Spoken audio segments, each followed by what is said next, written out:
नमस्कार, आप देख रहे हैं इंडिया ऑफ ड्रीम्स और मैं हूं आपके साथ आरती सिंह। आइए नजर डालते हैं आज की ताजा खबरों पर। भूपेंद्र चौधरी का बड़ा बयान। जगत गुरु रामाभद्राचार्य के बयान। पश्चिम उत्तर प्रदेश मिनी पाकिस्तान पर भूपेंद्र चौधरी ने कहा कि जिस प्रकार आबादी का संतुलन बढ़ा है वह हमारे लिए चुनौती है। वोट चोरी पर बोले। इंदिरा गांधी 1971 में वोट चोरी की आरोपी पाई गई थी।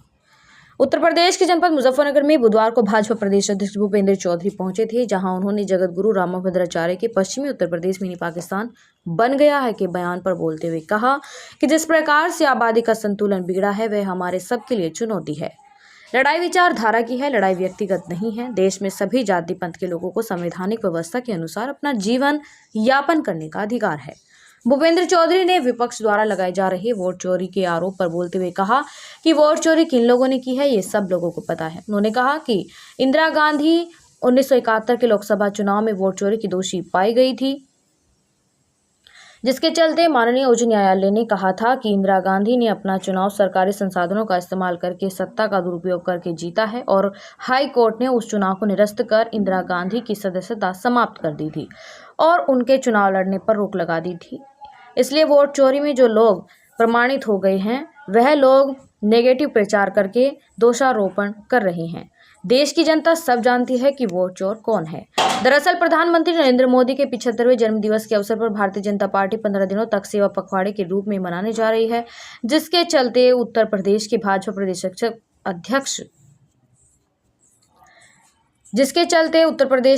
प्रदेश अध्यक्ष भूपेंद्र चौधरी मुजफ्फरनगर पहुंचे थे, जहां पर सफाई अभियान के साथ रक्तदान शिविर में उन्होंने हिस्सा लिया था।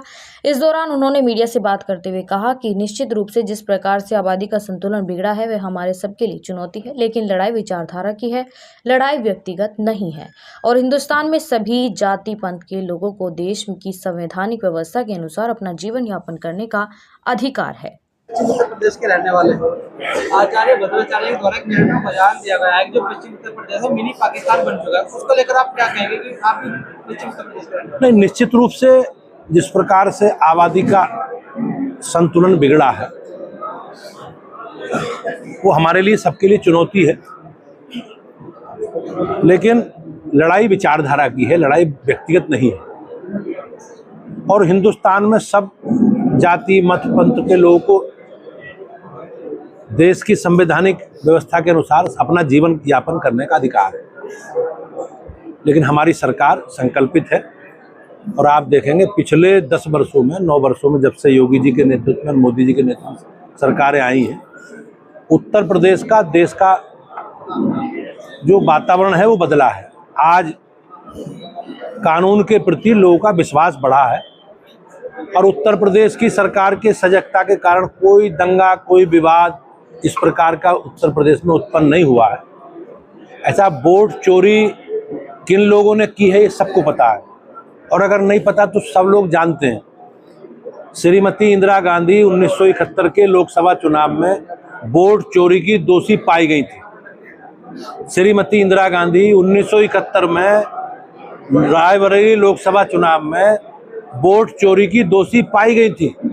माननीय उच्च न्यायालय ने कहा कि श्रीमती इंदिरा गांधी ने अपना चुनाव सरकारी संसाधनों का इस्तेमाल करके सत्ता का दुरुपयोग करके जीता है और हाई कोर्ट ने उस चुनाव को निरस्त कर दिया।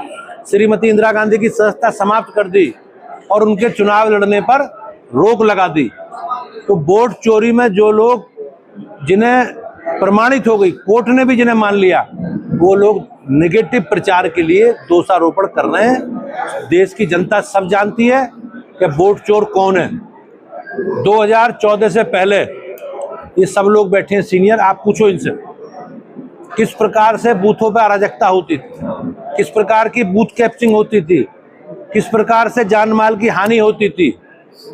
लोग बूथ कैप्चर करते थे, लेकिन आज पीड़ा उन लोगों को है, उन लोगों के पेट में दर्द हो रहा है जो बूथों में अराजकता करते थे, बूथ कैप्चरिंग करते थे, गुंडागर्दी करते थे, गरीबों को कमजोरों को वोट नहीं डालने देते थे। 2014 के बाद कोई भी अराजकता बूथों पर नहीं हुई, कोई बूथ कैप्चरिंग नहीं हुई, कोई बूथों पर हिंसा नहीं हुई और कोई बूथों पर जान माल की हानि नहीं हुई है। आज ये लोग अनावश्यक रूप से समाज में अनिश्चितता पैदा करने के लिए आरोप लगा रहे हैं। वोट चोर कौन है, बूथों पर हिंसा कौन करते थे, बूथ लूटने का काम कौन करते थे ये पूरा देश जानता है।